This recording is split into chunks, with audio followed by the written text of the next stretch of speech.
이사야 53장 1절에서 6절입니다.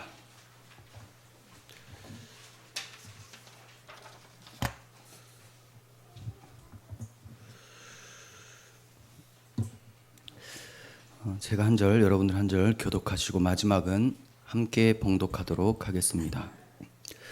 우리가 전한 것을 누가 믿었느냐? 여호와의 팔이 누구에게 나타났느냐? 주 앞에서 자라나기를 고운 모양도 없고 우리가 보기에 아름다운 주시옵도다. 그는 멸시를 받아 사람들에게 버림받았으며 간고를 많이 겪었으며 질고를 아는 자라. 마치 사람들이 그에게서 얼굴을 가리는 것 같이 멸시를 당하였고 우리도 그를 귀히 여기지 아니하였도다.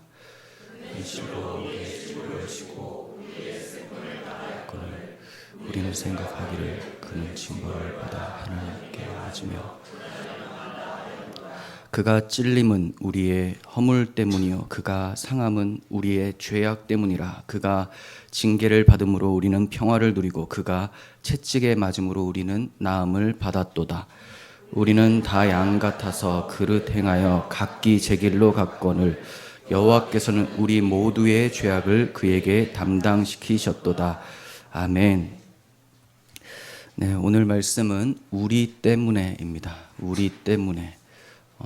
지난 시간에 이사야 52장을 살펴보았었고 이제 그 유명한 복음의 장 53장을 살펴보게 됩니다. 너무나 잘 알려져 있죠. 고난받는 여호와의 종에 대해서 말씀을 하고 있습니다.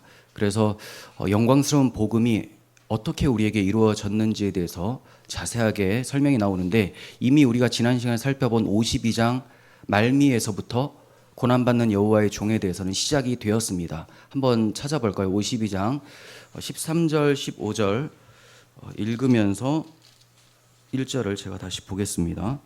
자, 13절에서 15절입니다. 보라, 내 종이 형통하리니 받들어 높이 들려서 지극히 존귀하게 되리라. 네, 그리스도의 부활 승천 우편에 앉으심이라고 말씀을 드렸죠.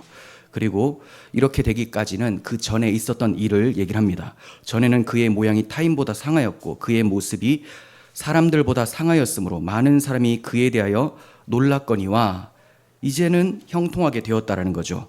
그리함으로 그가 나라들을 놀라게 할 것이며 왕들은 그로 말미암아 그들의 입을 봉하리니 이는 그들이 아직 그들에게 전파되지 아니한 것을 볼 것이요 아직 듣지도 못한 것을 깨달을 것임이라.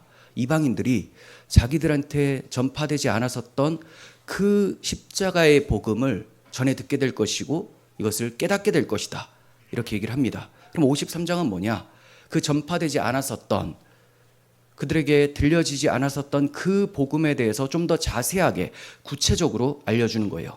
이방인들이 깨닫게 되었는데 그러면 우리와 같은 유대인들, 이사야가 유대인이지 않습니까? 유대인들은 과연 이 복음을 듣고 깨달았을까? 그렇지 않았다. 왜 그런가? 그 이유에 대해서 자세히 설명을 해주고 있는 거예요. 53장에는 수차례 그가, 그는 이런 표현이 나옵니다. 한 사람에 대해서 주목하게 만드는 표현이 나오는데 그러니까 53장의 초점은 그가 누구인가를 얘기를 하는 것이고요. 그가 무슨 일을 행하셨는가? 고난받는 여호와의 종. 그러니까 그가 누군데 고난을 받으셨나? 이 점을 가르쳐 주고 있습니다. 이것은 우리가 잘 알다시피 복음서의 큰 두 주제와 동일하죠. 예수님께서 너희는 나를 누구라 하느냐라고 질문하시니 베드로가 주는 그리스도시요 살아계신 하나님의 아들이십니다 라고 대답을 합니다. 이때로부터 예수 그리스도께서 자기가 예루살렘에 올라가서 장로들과 대제사장들과 서기관들에게 많은 고난을 받고 죽임을 당하고 제3일에 살아나야 하실 것을 비로소 제자들에게 나타내셨다. 비로소 나타내셨다. 그러니까 인자가 오신 것은 섬김을 받으려 함이 아니라 오히려 섬기려 하고 자기 목숨을 많은 사람의 대속물로 주려 오셨다라고 말씀하신 것처럼 이 53장의 내용은 그 예수 그리스도 하나님의 아들이 우리에게 생명을 주시기 위해서 자기 목숨을 대속물로 주려고 오셨다라는 것을 가르쳐주고 있습니다.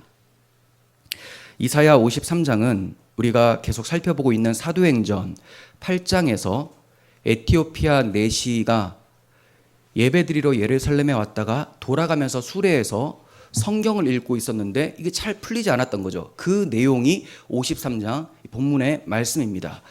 그러면서 빌립 집사를 보고, 자, 내가 이걸 읽는데 깨닫지를 못하겠다. 이 선지자가 말하는 것이 누구를 가리키느냐, 자기를 가리키느냐, 타인을 가리키느냐라고 질문하죠. 그러자 빌립 집사, 전도자가 뭐라고 얘기를 합니까? 이 글에서 시작하여 예수를 가르쳐 복음을 전하였다. 이 글에서 시작하여 어떤 성경도 다 주 예수 그리스도의 십자가 부활의 복음을 나타내고 있죠. 그래서 전도자는 마땅히 성경을 받아들면 이 글에서 시작하여 예수를 가르쳐 복음을 전할 수 있어야 된다라는 것을 우리는 알아야 되겠습니다. 에티오피아 내시가 그 자리에서 예수 그리스도를 영접하고 세례를 받고 빌립은 사라져버렸지만 기쁨과 감사함으로 찬송하며 자기 땅으로 돌아갔습니다. 당연히 전도자가 되었겠죠. 그에게 임한 그 감동이 우리에게도 있기를 바랍니다. 자, 1절 상반절만 봅니다. 우리가 전한 것을 누가 믿었느냐? 누가 믿었느냐? 우리가 전해도 아무도 듣지 않더라. 배척했다라는 거예요. 심지어 우리가 예언했었던 그 당사자, 메시아가 오셔서 전해도 아무도 듣지 않더라. 오히려 그를 배척하더라. 사도 요한은 예수님이 많은 표적을 행하였으나 사람들이 믿지 않았다라고 얘기를 하면서 이 이사야서 53장의 말씀을 인용을 합니다. 요한복음 12장 37절을 보시면 이렇게 많은 표적을 그들 앞에서 행하셨으나 그를 믿지 아니하니 이는 선지자 이사야의 말씀을 이루려 하심이라. 이르되 주여 우리에게서 들은 바를 누가 믿었으며 주의 팔이 누구에게 나타나나이까 하였더라. 예수님이 전해도 듣지를 않았다라는 거예요. 바울 사도가 예수님을 믿고 복음에 헌신하는 전도자가 되었어요. 그러면서 자기와 같이 복음을 전하는 사람들의 발걸음을 하나님께서 너무나 아름답게 보신다라는 것을 이사야 52장 7절을 인용하면서 얘기를 했었죠. 기록된 바 아름답도다. 좋은 소식을 전하는 자들의 발이여 함과 같으니라. 그리고 나서 하는 말이 16절인데요. 로마서 10장 16절. 그러나 그들이 다 복음에 순종하지 아니하였도다. 이사야가 이르되 주여 우리가 전한 것을 누가 믿었나이까 하였으니. 복음을 전하긴 했지만 믿는 자가 적었다라는 것을 얘기를 합니다. 복음에 순종하지 않아요. 그토록 복음 순종이 너무나 어렵고 성경을 통해서 복음을 제대로 이해하는 것이 인간의 자기 의지나 자기 지식으로는 불가능하다는 것을 가르쳐주고 있어요. 심지어 이 선지자, 이사야 선지자도 우리도라고 얘기를 합니다. 우리도 그를 귀하게 여기지 않았고 그가 징벌을 받아 하나님께 고난을 받는다라고 생각을 했다는 거예요. 그러니까 처음에는 자기들도 몰랐다는 거죠. 이사야 같은 경우에 이사야 6장에 이사야가 소명을 받습니다. 환상 가운데 성전 위에 높이 들리신 그리스도의 영광스러운 옷자락을 보면서 주의 영광을 보고 감탄을 합니다. 그렇게 메시아가 이렇게 영광스러운 분이시라는 것을 알게 되었는데 또다시 하나님께서 주시는 것은 그가 고난받아 죽는 메시아라는 거예요. 연한 순과 같이 마른 땅에서 나온 뿌리 같다라는 말씀을 듣는 거예요. 그러니 충격이 오고 내가 보았던 그 아름다운 하나님의 영광이 어떻게 이 연한 순과 같은 이런 사람에게서 표현이 될 수가 있는가 이해가 되지 않죠. 하지만 그는 많은 연구를 하게 됩니다. 베드로전서 1장 10절에서도 언급했듯이 열심히 연구하고 부지런히 살폈다. 선지자들도 열심히 연구하고 부지런히 살펴요. 자기가 전하는 것을 알아야 되잖아요. 살폈더니 성령의 은혜로 메시아께서 고난받으시는 종으로 오시는 것이 맞구나. 나의 죄 때문에 이 말씀을 전하는 나도 죄인인데 이 나를 위하여 하나님의 아들이 십자가를 지시는구나. 고난을 받으시는구나. 이것을 알게 되었던 것이죠. 그래서 우리가 전한 것을 나도 처음에 믿지 못했는데 알고 전했더니 믿는 사람들이 없더라. 이렇게 얘기를 하고 있는 거예요. 얼마나 믿기 힘든 내용입니까? 그냥 어떤 한 사람이 고난을 받는다라고 하면 어느 정도 이해가 돼요. 그래도 이렇게까지 심하게 학대받고 고난받고 징벌을 받나 하면서 갸우뚱할 정도입니다. 그런데 왜 이해가 안 되냐면 신이 하나님의 본체이신 분이 이러한 모습으로 오시니까, 우리가 보면 제왕적 군주로 오셔야 될 것 같은데 이렇게 연한 순과 같이 마른 땅에서 나온 뿌리같이 오시니까 이해가 안 되는 거예요. 그래서 유대인들은 이 예수 그리스도의 복음을 믿을 수가 없었습니다. 그들이 바랐었던 메시아는 군사적으로 아주 부강하게 만들어주고 경제적으로도 또 정치적으로도 든든한 나라를 세워줄 그런 메시아로 생각하며 기다렸었던 거죠. 그런데 예수님의 모습을 보니까 그냥 마리아의 아들 목수인 거예요. 아무것도 아닌 겁니다. 초라해 보여요. 그들은 메시아를 단지 자기들의 욕망을 채우는 도구로 기다렸을 뿐입니다. 그런 군사, 정치, 경제적 메시아가 오면 내가 원했었던 것 다 채워줄 것이다 라고 하면서 기다리는 거죠. 그러니까 메시아를 굉장히 대망하고 사랑하는 것 같지만 자기 욕망 채우는 도구이기 때문에 사랑한다라는 거예요. 메시아 자체 하나님이라서 사랑하는 게 아닙니다. 그리고 하나님의 아들이 올 거라고 생각도 못했습니다. 그냥 다윗과 같은 어떤 대단한 정치인이 등장할 거라고 생각을 했던 거죠. 그러니 예수 그리스도가 오셨을 때 당연히 다윗과 같은 모습이 아니니까, 제왕적인 모습이 아니니까 배척을 하게 된 거예요. 이렇게 53장을 통해서 하나님께서는 확실하게 예언을 주셨지만 저들의 마음이 돌같이 굳어져 있었기 때문에 성경을 봐도 해석이 되질 않습니다. 그래서 이사야 53장을 보면서도 여기서 그가 누구인가? 아, 이사야 선지자인가? 이렇게 생각을 하거나, 또는 이스라엘 백성들은 어떻게 생각하냐면 박해 중에 있는 우리 민족이다, 이스라엘 백성이다, 이렇게 생각을 한다는 거죠. 성령이 아니고서는 타락한 죄인이 강팍한 심령이 부드러워지는 일은 있을 수가 없습니다. 성령이 우리 가운데 오셔야지만 눈이 열리게 되고 굳어있던 마음이 부드러워질 수 있다고 성경은 말씀하고 있어요. 그래서 에스겔 선지자를 통해서 내가 새 영을 너희에게 주고 새 마음을 너희에게 주되 너희 육신에서 굳은 마음을 제거하고 부드러운 마음을 줄 것이며, 이렇게 말씀해 주셨습니다. 새 영을 부어주시고, 우리는 더러운 영이에요. 이런 영으로 될 수가 없어요. 우리 마음은 강팍하고 돌같이 딱딱해서 하나님의 복음이 심겨질 수가 없는 상태. 그래서 성령의 거듭나게 하는 은혜로운 역사가 있어야지만 복음을 듣고 이해하고 받아들일 수가 있게 된다라고 말씀을 하고 있는 거죠. 우리 한번 찾아보겠습니다. 에스겔 11장 19절도 봅니다. 에스겔 11장 19절 함께 봉독하겠습니다. 시작.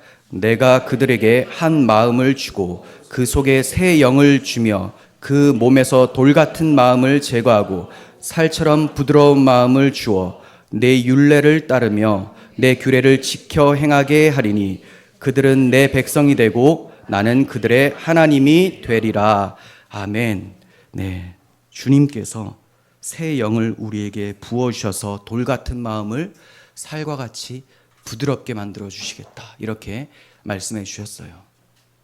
정말로 약속대로 주님께서 십자가에서 모든 구속을 다 이루었다 하시고 부활 승천하시고 자기의 사역을 대언할 당신의 영을 보내주시는데 주 성령께서 오순절에 강림하시죠.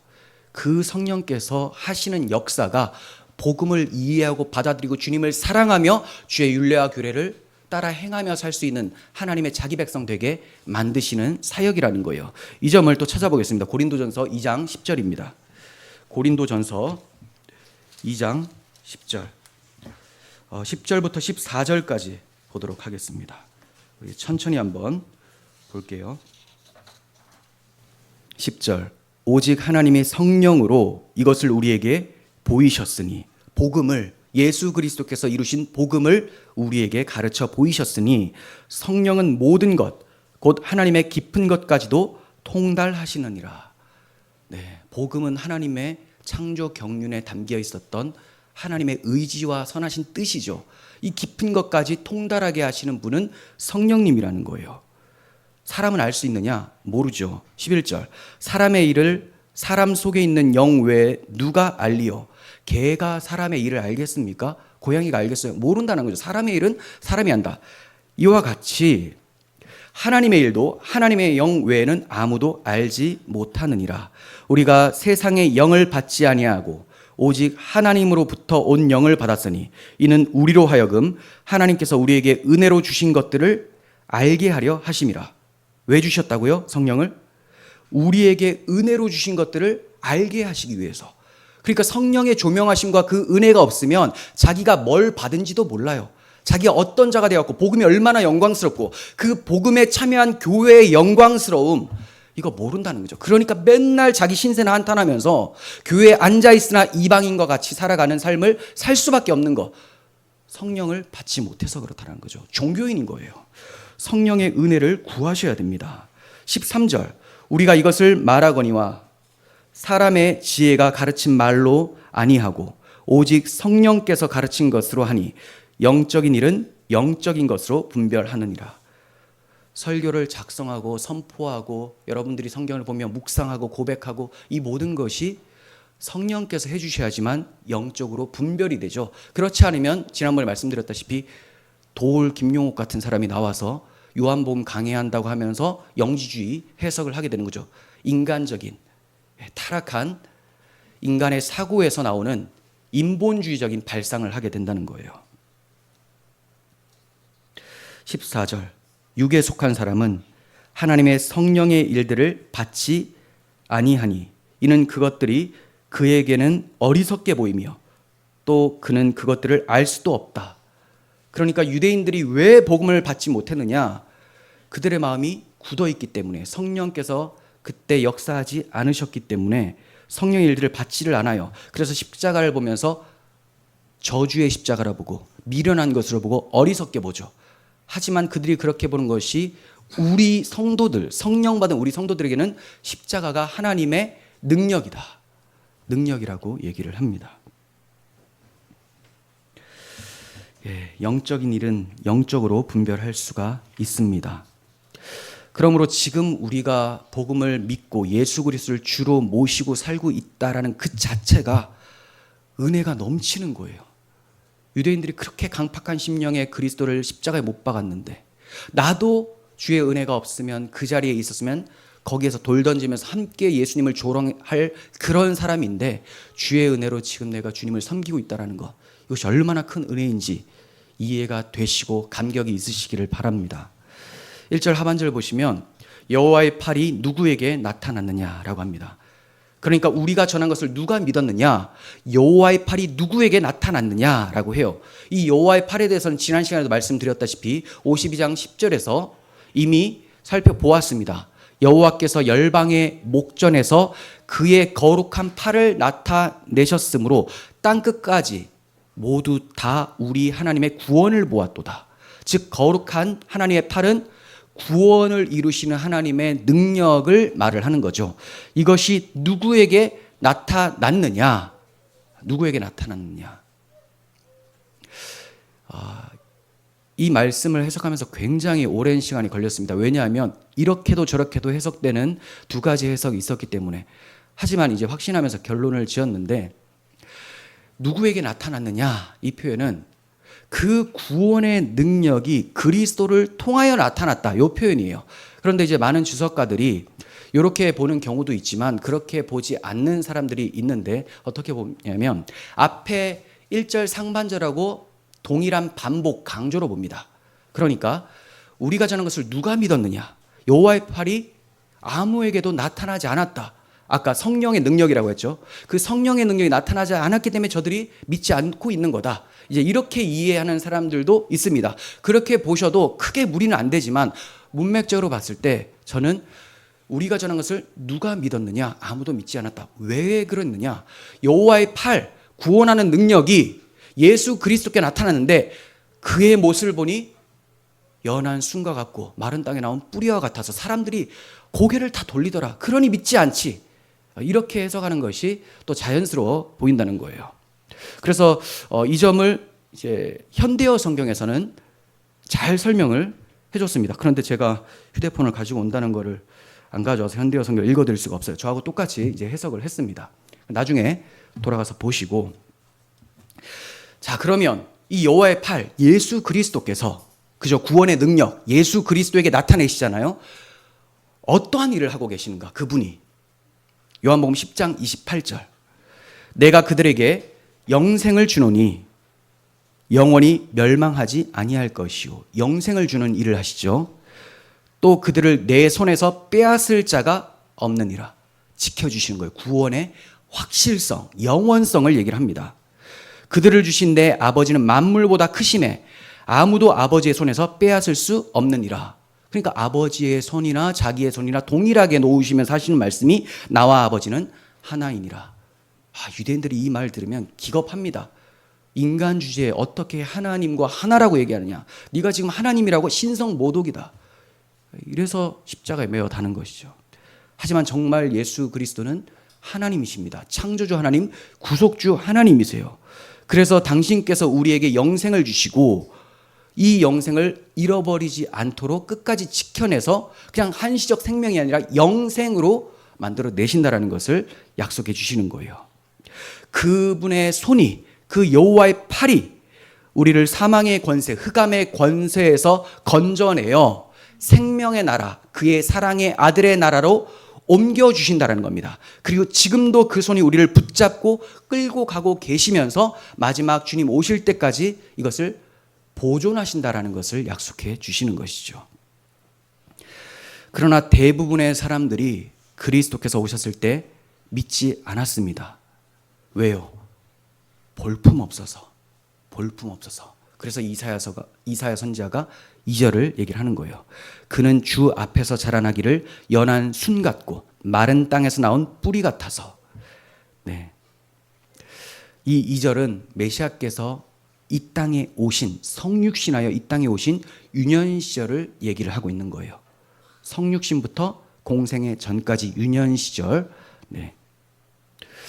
그 유년 시절이 어떠했냐? 예수님이 주 앞에서 자라나셨다라고 해요. 하나님 앞에서 자라나셨다. 이것은 세상에 어떠한 도움을 받지도 않으시고 항상 하나님 앞에 계셔서 하나님의 도우심으로만 사셨다. 하나님만 의지하며 사셨다라는 것을 얘기를 하는 겁니다. 그런데 주 앞에서 자라나는 이 예수님의 모습이 연한 순과 같아요. 연한 순. 그리고 마른 땅에서 나온 뿌리와 같다. 볼품없다라는 거죠. 이사야 11장 1절에서 이새 줄기에서 한 싹이 나고 그 뿌리에서 한 가지가 나서 결실할 것이요 라고 합니다. 예수 그리스도를 얘기를 하는 거죠. 즉 이새의 아들 다윗의 자손으로 메시아가 오시는데 연한 순과 같고 뿌리에서 나오는 가지와 같아서 정말 별 볼 일 할 것이 없다. 그런데 그분이 결실한다. 구속을 이루셔서 교회를 탄생시키신다라는 것을 말씀하는 거예요. 근데 왜 연한 순이냐? 이 세상에서 많은 고난을 받고 위협을 받을 수 있는 초라하고 연약한 모습으로 오셨다라는 것을 말씀하는 것입니다. 그 뿌리가 마른 땅에서 나왔다라는 것은 이 세상이 마른 땅과 같았다라는 것을 얘기를 해요. 예수님 오실 때 이 세상이 마른 땅과 같아서 예수님을 받으려고 하지도 않고 또 예수님이 태어나실 때 처한 환경 자체가 마른 땅과 같았던 거죠. 그래서 예수님이 태어나실 때 나실 장소가 없어서 마구간에서 나시고 누일 장소가 없어서 구유에 누이시게 되는 이 비참한 현실을 마른 땅과 같았다라는 것을 얘기를 하고 또 그 당시의 시대나 사람들의 심령이 마른 땅과 같았다라는 것을 얘기를 하는 것입니다. 주님께서는 메시아 사역을 완수하시기까지 세상으로부터 어떠한 도움도 받지 않으셨어요. 주님께서 혈통으로 대단하십니까? 물론 예수님은 다윗의 후손으로 오셨기 때문에 왕족이죠. 하지만 예수님 당시에 다윗의 혈통이라고 해서 왕족 대접을 받습니까? 로마의 속국인데 이스라엘의 왕이 헤롯이었는데 어떻게 유대인의 왕으로서 예수가 왕이 되겠습니까? 왕으로 대접을 받을 수 있겠습니까? 그냥 목수의 아들일 뿐이라는 거죠. 국가적으로 혜택을 받습니까? 로마가 대단한 나라였었지만 그의 속국이었던 이스라엘은 아무것도 아니었습니다. 시대의 도움을 받았습니까? 그 당시 무신론이 창궐하여서 철학이 아주 활성화되고 발전되고 있었던 헬라 시대였죠. 이런 상황에서 오히려 예수님은 세상의 도움을 받는 것이 아니라 세상의 방해를 받으시면서 싸우셨던 거예요. 그러나 그러한 마른 땅과 같은 이 세상이나 시대나 환경, 그리고 혈통, 국가, 이 모든 상황에서도 주님은 자라나셨고 결국 하나님의 뜻을 성취하심으로 구속의 열매를 맺으신 거예요. 그래서 우리가 지금 이 자리에 있는 것입니다. 그리스도만 그러하신 것이 아니고 그분의 몸이 된 우리 교회들도 마찬가지예요. 우리 교회가 처음에는 우리가 마른 땅이었죠. 그런데 주님께서 복음으로 성령의 기름 부으심으로 우리의 마음을 변화시켜서 부드러운 땅이 되게 하시고 이제 하나님의 자녀 그리스도와 연합된 성전 되게 하셨어요. 그런데 그 아름다운 성전이 이 더러운 세상 가운데 있다 보니까 부딪히게 되는 거죠. 하나님 나라와 타락한 세속의 역사가 부딪히게 되는 거예요. 세상에서의 기독교의 모습이 어떻습니까? 초라하고 늘 박해당하고 괴로움에 시달리는 모습으로 보여지지만 그러나 그들 마음에는 기쁨이 넘치고 늘 담대함이 있었습니다. 그렇게 교회를 계속 박해했으나 지금까지도 유지되어 왔고 확정되어 가고 있는 것입니다. 주님께서 마른 땅에서 나온 뿌리와 같이 자라나신 것처럼 우리도 그렇게 자라나고 있는 것이죠. 여기서 이사야 선지자가 자라나기를 이라고 했습니다. 그런데 과거 완료형을 썼어요. 자라나셨다. 분명히 예수님이 오시는 것은 이사야 당시에서 봤을 때는 먼 미래잖아요. 그런데 자라나셨다라고 합니다. 왜 그러냐면 이사야가 자기가 하나님께 받은 내용, 복음의 내용이 그리고 환상이 믿음의 눈으로 봤을 때 너무나 확실시되었기 때문에 이미 이루어진 사실처럼 보신다라는 거예요. 이미 이루어진 사실처럼. 그래서 이러한 표현을 예언적 과거라고 해요. 분명히 예언인데 예언은 앞으로 일어날 일이잖아요. 근데 과거로 쓰는 거예요. 너무 확실하니까. 믿음의 사람들의 특징이 그렇습니다. 일어나지도 않았는데 일어날 것을 확실하게 믿기 때문에 믿음은 바라는 것들의 실상이 보이지 않는 것의 증거니 선진들이 이것으로써 증거를 받았느니라. 믿음으로 그들이 증거를 받아서 본 것처럼 살았다는 거예요. 그래서 예수님께서도 너희 조상 아브라함이 나의 때 볼 것을 즐거워하다가 보고 기뻐하였느니라 라고 말씀을 하셨던 것입니다. 우리가 믿음을 가지고 있다면 선지자가 이렇게 확실히 일어날 것을 믿고 과거형으로 쓴 것처럼 우리에게 이루어질 미래, 새하늘과 새 땅에서 영광스러운 왕과 같은 제사장의 모습을 서게 될 우리의 모습이 보여야 되는 거죠. 그리고 실제적으로 경험이 되어져서 그렇게 이 땅을 살아가야 되는 거예요. 왕 같은 제사장 그의 소유된 백성처럼. 2절 하반절 보시면 자 이렇게 연한 순 같고 마른 땅에 나온 뿌리 같은 분위기 때문에 그 모습이 어떠냐?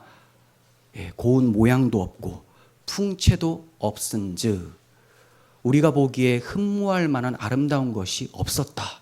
이렇게 얘기를 합니다.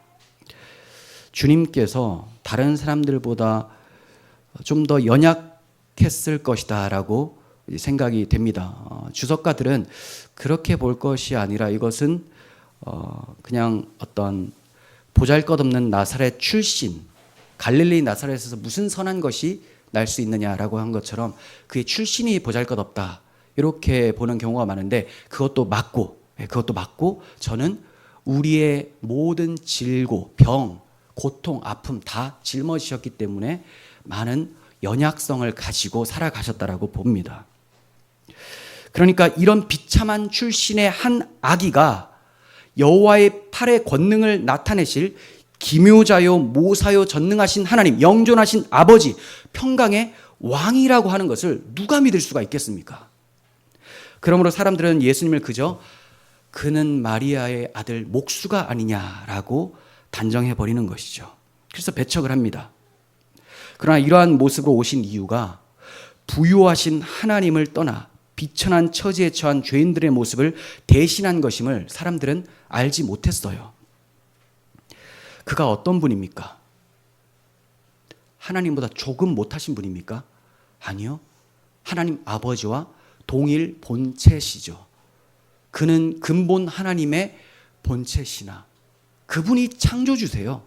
하나님 아버지께서 계획하셨고 창조를 계획하셨고 창조를 실행하신 당사자 직접 창조주가 바로 예수 그리스도십니다. 빛이 있으라라고 말씀하실 때 그 말씀이 육신이 되어 오신 분, 예수 그리스도 창조주십니다. 그런 분이 하나님의 본체시나 하나님과 동등됨을 취할 것으로 여기지 아니하시고 오히려 자기를 비워 종의 형체를 가지사 사람들과 같이 되셨고 사람의 모양으로 나타나사 자기를 낮추시고 죽기까지 복종하셨으니 십자가에 죽으심이라. 인간으로 오시는 것만 해도 너무나 낮아지심인데 인간이라고 할 수 없을 정도로 인격이 완전 말살되면서 사람들이 고개를 돌릴 정도로 그 정도로 낮추시고 죽임당하신 분, 그분이 하나님의 아들이시라는 겁니다. 사람들이 이것을 어떻게 알 수 있겠습니까? 3절 상반절 보시면 그러므로 그가 멸시를 받습니다. 사람들이 그를 버려버려요. 그는 멸시를 받아 사람들에게 버림을 받았으며 이제 3절에는 공생의 기간에 예수님이 어떠한 처지에 이르게 되었는지 말씀하시는 거죠. 멸시를 받았다. 이것은 거절과 배척을 받았다라는 거죠. 참빛, 각 사람에게 비추는 빛이 오셨는데 그가 세상에 계셨으며 세상이 그로 말미암아 지은 바 되었을 때 세상이 그를 알지 못하였고 자기 땅에 오매 자기 백성이 영접하지 않았다고 합니다. 영접하지 않았어요. 그러므로 나사렛 사람들은 이 사람이 받은 지혜가 어찌 됨이고 이런 권능을 행하는 것이 어찌 됨이냐. 이 사람은 마리아의 아들 목수가 아니냐. 이 사람은 야고보와 요셉과 유다와 시므온의 형제가 아니냐. 그의 누이들은 우리와 함께 여기 있지 아니하냐 하면서 예수님을 배척했었던 거예요. 여호와의 종에 대한 태도는 배척이냐 영접이냐 이거밖에 없어요. 중립, 난 배척하지 않았어. 하지만 난 영접하지도 않았어. 이런 거 없어요. 말씀드리죠, 계속. 중립이라는 개념 자체가 성경에 없는 거예요. 중립. 회색 분자 없습니다. 하야냐, 검으냐, 주님을 영접하느냐, 배척하느냐죠. 무관심은 뭡니까? 배척입니다. 정말 하나님이라고 아는데도 무관심할 수 있는 피조물 어디 있겠습니까? 피조물 따위가 창조주를 만났는데 어떻게 무관심합니까? 반응을 하죠. 그래서 무관심은 죄입니다. 죄. 여러분들이 그리스도를 사랑하지 않고 난 미워하지는 않지만 그렇게 사랑하지도 않아. 난 말씀을 사랑하지도 않지만 그렇게 싫어하지도 않아. 그래서 가끔 봅니다. 라는 사람들. 이게 무관심이죠. 이게 죄라는 거예요. 죄. 주의 말씀은 내 발의 등이요 내 길에 빛이라고 했으면 걸어가려면 빛이 있어야 되고 등이 있어야 되지 않습니까? 안 걷겠다라는 건지 뭔지 모르겠어요. 그리스도를 사랑하는 자만 살아남는 겁니다. 주님 다시 오실 때. 왜 사람들이 이렇게 그리스도를 싫어할까요? 그는 선하시고 우리는 악하기 때문에. 그는 선하시고 우리는 악하기 때문에. 우리는 더럽고 어둠 가운데 계속 있기를 원하는 벌레와 같은 그런 마음을 가지고 있습니다.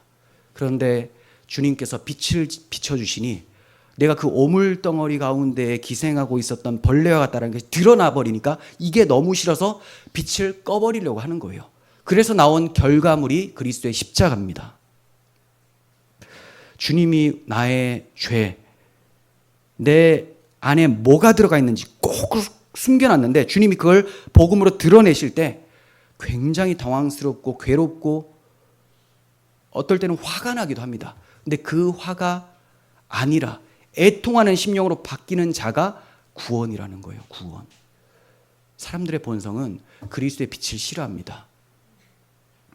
어둠이 빛을 깨닫지 못하더라. 3절 하반절. 그는 간고를 많이 겪었으며, 간고는 고통과 슬픔을 얘기해요. 비통함. 네. 간고를 많이 겪었으며 질고를 아는 자라, 병을 아는 자라. 그리고 4절 상반절 봅니다. 그는 실로 우리의 질고를 지고 우리의 슬픔을 당하였거늘. 이게 왜 번역을 이렇게 했는지. 우리의 슬픔이라는 단어가 간고하고 똑같은 겁니다. 네. 그러니까 마코브라는 단어인데 슬픔을 많이 겪으셨고 우리의 슬픔을 당하셨다. 이렇게 하시면 훨씬 더 이해가 쉬웠을 텐데 네, 다르게 썼죠. 자, 이렇게 간고를 많이 겪으셨었고 또 질고를 아시는 분이라는 간결한 표현 속에서는 예수님께서 공생의 3년 반 동안 어떠한 삶을 사셨는지를 우리에게 설명해 주고 있는 거예요. 죄로 인한 고통과 질병이 세상 가운데 찾아왔는데 그 모든 것을 주님이 자기 몸에 짊어지시고 감당하러 오셨다는 겁니다. 그러므로 우리의 연약함을 동정하지 못하실 분이 아닙니다. 주님, 저 이렇게 힘든데, 주님은 하나님이셔서 저를 잘 모르시는 것 같아요. 육체를 입지 않으셔서라고 말하면 무식한 사람이 되니까 그렇게는 말을 못하겠고, 그런데 예수님 하면 계속 하나님만 생각하니까 내가 이렇게 아픈데, 나 지금 이렇게 불안한데, 이 불안함을 주님은 모르실 거야. 왜 모르십니까? 우리의 모든 것을 짊어지고 체휼하시고 그걸 가지시고 십자가에서 죽으셨는데 왜 모를까요? 누구보다도 저 잘 아시죠. 우리를 지으시기만 한 것이 아니라 우리가 당하고 있는 고난을 대신 감당하러 오셨기 때문에 여러분들의 고난을 동정하실 수 있는 분이시라는 거예요. 그분이 우리의 질고를 지셨다, 우리의 슬픔을 당하셨다라고 해요. 우리의 저주를 대신 감당하신 겁니다. 이전에 우리의 대표자였던 아담의 죄로 인해서 사망과 죄가 온 세상을 오염시켰습니다. 그런데 이제 새로운 대표자 예수 그리스도로 인하여서 죄가 사라지고 의가 들어오게 되고 사망이 아니라 영원한 생명이 우리에게 주어지게 된 거예요. 로마서 5장 17절 이하가 이 점을 얘기를 해주고 있습니다. 17절, 한 사람의 범죄로 말미암아 사망이 그 한 사람을 통하여 왕노릇하였은즉, 그러니까 이전에는 어땠어요? 아담의 범죄로 인해서 원죄가 우리 가운데 있죠. 그리하여 자범죄가 막 발생하죠. 죄를 지어요. 결국 이것을 통해서 죄인은 사망이기 때문에 사망이 우리에게 왕노릇을 하고 있었다. 나는 종처럼 사망에 붙들려서 죽기를 무서워함을 한평생 메어 종노릇하는 신세였다라는 것을 얘기를 하는 거예요. 그런데 이제 어떻게 됩니까? 더욱 은혜와 의의 선물을 넘치게 받는 자들은 한 분 예수 그리스도를 통하여 생명 안에서 왕노릇하게 됐다. 사망이 왕노릇이 아니라 생명이 우리에게 왕노릇하게 되어 하나님의 뜻을 따라 행할 수 있게 되었다는 거죠. 18절, 그런즉 한 범죄로 많은 사람이 정죄에 이른 것 같이, 죄를 지었으니까 정죄가 일어나죠. 한 의로운 행위, 주님의 십자가에서 모든 것을 담당하시고 하나님의 율법의 요구를 성취하신 이 행위로 인해서 우리에게 의가 오죠. 한 의로운 행위로 말미암아 많은 사람이 의롭다 하심을 받아 생명에 이르게 되었다라고 합니다. 19절, 한 사람이 순종하지 아니함으로 많은 사람이 죄인 된 것 같이, 한 사람이 뭘 순종하지 않았습니까?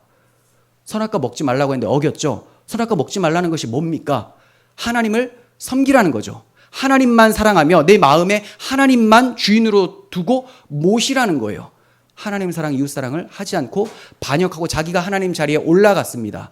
그런데 예수 그리스도께서는 고난받는 종으로 오셔서, 하나님의 종으로 오셔서 죽기까지 하나님을 사랑하시고 우리를 사랑하심으로 율법의 요구, 하나님 사랑, 이웃 사랑을 다 이루셨죠. 한 사람의 순종으로 말미암아 많은 사람이 의인이 되었다라고 말씀을 하고 있습니다.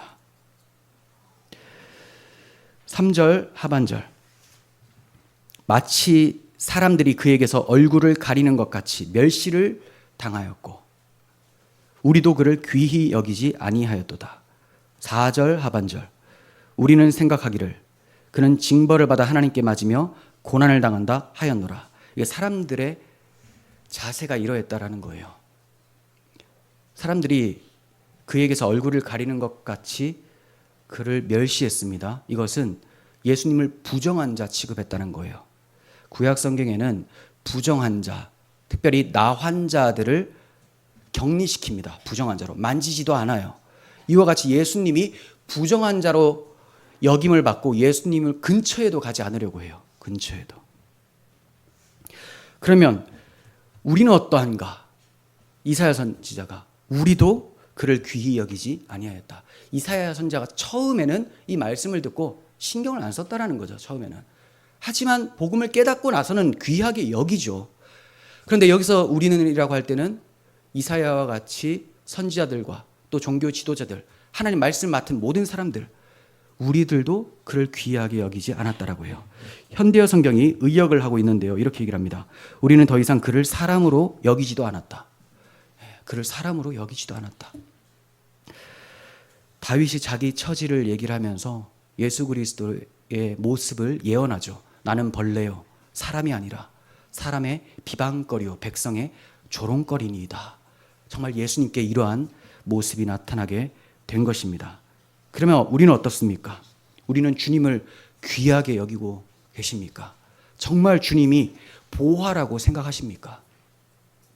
유대인들은 이 메시아의 고난을 어떻게 생각했을까요? 메시아가 고난받는다? 그럴 수는 없어. 그러니 예수는 메시아가 아니고 자기 죄 때문에 벌 받는 거야. 그는 징벌을 받아 하나님께 맞으며 고난을 당한다 하였노라. 자기 죄 때문에. 그 죄를 뭐라고 하느냐? 예수님이 자신을 가리켜서 하나님의 아들이라고 했기 때문에. 그래서 더 이상 물어볼 것도 없습니다. 빨리 십자가에 못 박으소서, 십자가에 못 박으소서라고 외쳐댔던 거예요. 이 얼마나 무지하고 어리석으며 반역적입니까?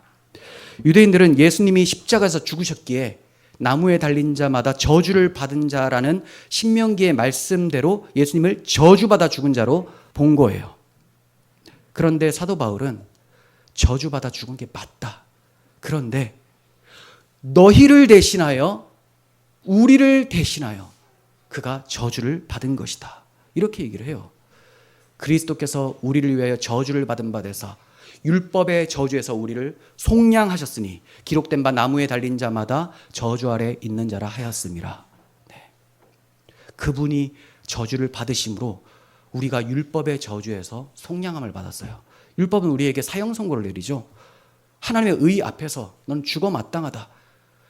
아무리 내가 뭐 십계명을 지킨다고 발버둥을 쳐도 십계명을 어떻게 지킵니까? 십계명의 본질이 하나님을 사랑해야 되는데 나만을 사랑하는 자기중심적 이기적인 존재가 어떻게 하나님을 사랑할 수가 있어요? 그러니 자기가 도둑질 안 했다고 해도 안 했다라고 하는 자기를 사랑하는 그 모습, 자기 의를 내세우기 위해서 이웃을 사랑했다, 내가 도둑질 하지 않았다, 이렇게 말할 뿐이라는 거죠. 마음에 정말 하나님과 이웃을 사랑하는 마음이 들어가 있느냐? 죄인에게는 그런 것이 없어요.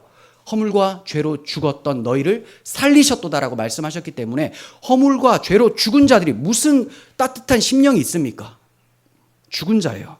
율법은 우리에게 죄와 사망을 선고합니다. 그런데 예수님께서 저주를 받으셔서 율법의 저주에서 우리를 속량해 주신 거예요. 이 저주가 우리를 대신한 저주였음을 알라고 이사야 선지자는 5절과 6절을 이어서 말씀해 주는 거예요. 그가 찔림은 우리의 허물 때문이요, 그가 상함은 우리의 죄악 때문이라. 그가 징계를 받음으로 우리는 평화를 누리고 그가 채찍에 맞음으로 우리는 나음을 받았도다. 여호와의 종이 고난받으시는 참 이유를 밝혀내고 있죠. 우리의 허물 때문이다. 허물은 반역, 범죄라는 단어예요. 그러니까 하나님께 반역한 죄, 이게 허물이에요. 우리의 허물. 죽어도 반역합니다. 지옥에 가도 반역을 해요. 왜? 지옥에 가더라도 회개는 안 하겠다. 그리스도는 안 믿겠다. 그래서 반역죄, 죽기까지 반역을 합니다. 이런 반역한 우리들을 대신하여 예수 그리스도께서 하나님의 진노를 당하신 거예요.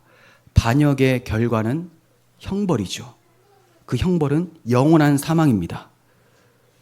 우리가 이 형벌 값, 죄값을 지불해야지만 살 수가 있는데, 근데 지불할 수가 없는 것이, 지난번에도 말씀드렸지만 영원한 형벌인데 어떻게 지옥에서 나올 수가 있습니까? 다 갚고 나서야 나오는 건데, 갚을 수가 없는데, 영원인데, 영원한 하나님 앞에서 지은 죄기 때문에 하나님이 한시적이면 우리의 심판도 한시적일 거예요.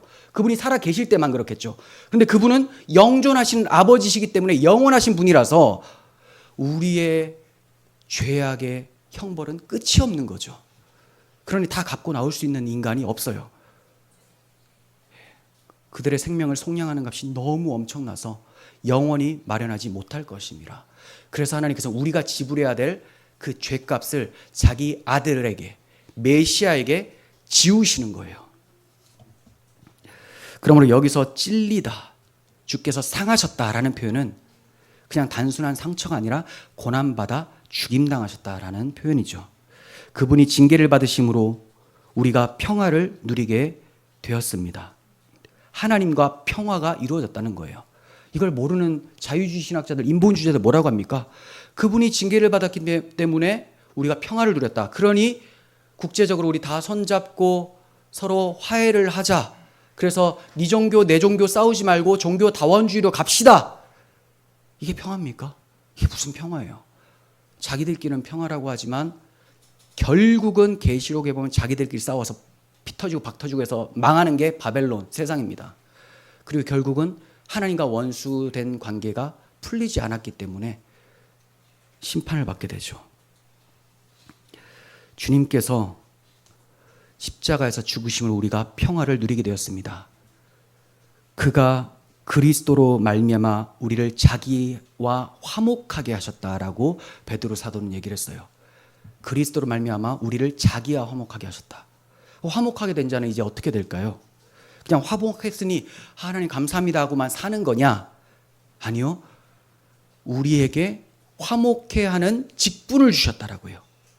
화목해 하는 예수 그리스도를 선포하고 자랑하고 전할 수 있는 직분을 주셨다. 그래야 화목하게 하는 말씀을 부탁하셨느니라 라고 기록이 되어 있습니다. 고린도후서 5장 18, 19절에 나오고 있는 거예요. 그분이 채찍에 맞음으로 우리가 나음을 받았다고요. 나음. 뭘 나았을까? 뭐가 나았습니까? 뭐가? 죄라는 것은 극악한 불치병입니다. 이러한 죄에서 나음을 입는 거죠. 우리가 어떤 중병에 걸리게 되면 큰 사형 선고를 받은 것 마냥 괴로워하고 슬퍼하고 비관을 합니다. 암이라도 걸렸다 싶으면 큰일 나죠. 그래서 몇 기인가 이런 걸 막 살펴봐요. 먼저 두렵고 무서운 일이 맞아요. 하지만 이거보다 더 큰 병이 뭐예요? 하나님 앞에서 죽을 수밖에 없는 그 병이 죄잖아요. 근데 자기가 죄인됨에 대해서는 별로 심각하게 생각하지 않아요. 자기가 하나님 앞에서 사형 선고를 받아 마땅한 존재라는 것에 대해서는 감각이 없는 거예요. 그러니 하나님 앞에서 시퍼렇게 살아가지고 자기를 계속 내세우고 있는 것이죠. 이런 죄라는 불치병에서 주께서 낫게 하신 거예요. 우리로는 불치병인데 그리스도께서는 이것을 낫게 하시는 영혼의 의사신 것이죠. 주께서 우리에게 낫게 하셨다는 것은 단지 지옥에 가지 않게 되었다는 것을 넘어선 의미입니다. 우리의 삶을 천국 백성답게 만드는 구원이라는 것을 말해주는 거예요. 천국 백성답게 살아가도록 만드는 나음이에요. 나 이제 천국 가니까 됐네. 아이고 나음을 얻었다. 그런데 삶을 보니까 여전히 병들어 있어요. 죄의 병. 죄를 덕지덕지 붙이고 다니면서 죄악을 행하면서도 나는 천국 갔으니 됐다. 그런 사람에게 무슨 천국이 있습니까? 죄와 죽기까지 피 흘리기까지 싸워야 된다라고 성경은 말씀하죠. 그럼 죄하고 싸우려면 뭐 어떻게 해야 됩니까? 그리스도의 십자가를 바라봐야 되죠. 너희가 피곤하게 낙심하지 않기 위해서는 자기를 이같이 거역한 일을 참으신 그를 생각하라. 생각해야 됩니다. 주님께서 채찍에 맞으심으로 이제 우리는 죄를 거역할 수 있게 되었고 하나님께 순종할 수 있는 영혼의 나음을 입게 된 것입니다. 히브리서 9장 13절. 염소와 황소의 피와 및 암송아지의 죄를 부정한 자에게 뿌려 그 육체를 정결하게 하여 거룩하게 하거든. 즉 이렇게 되면 부정한 자가 이스라엘 진영에 다시 돌아올 수 있게 된다. 정결하게 된다. 하물며 그런 것들은 예표, 그림자였잖아요. 실체가 오셨는데 하물며 영원하신 성령으로 말미암아 흠없는 자기를 하나님께 드린 그리스도의 피가 어찌 너희 양심을 죽은 행실에서 깨끗하게 하고 살아계신 하나님을 섬기게 하지 못하겠느냐? 어찌 못하겠느냐? 한다는 거예요. 주 예수의 피가 우리를 그렇게 만드는 거예요. 예수의 피로 구원받았으니 이제 율법 지키면서 살아가는 것은 내가 할 일이다.